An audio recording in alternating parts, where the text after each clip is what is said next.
China said it would lift punitive tariffs on Australian wine, reopening a billion-dollar market as ties improve between the two countries after years of tension.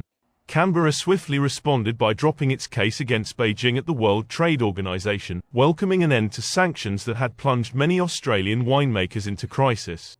Duties were imposed on key Australian exports such as wine, barley and beef in 2020 after Canberra legislated against overseas influence, barred Chinese telecom giant Huawei from 5G contracts and called for a probe into the origins of the COVID-19 pandemic.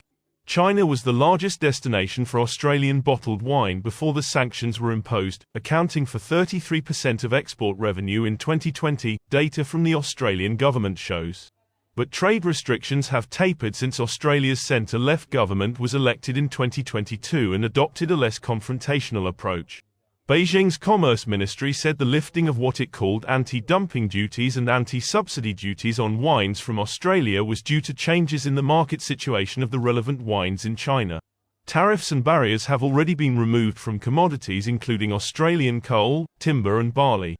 The foreign ministers of both countries also met this month in another sign tensions were easing. The tariffs added up to 200% to the cost of Australian wine shipped to China and effectively halted trade worth $1 billion a year. Australian winemakers responded by turning to other Asian markets, including Hong Kong and Thailand. Beijing said following the move it was willing to continue to strengthen dialogue and cooperation with Australia.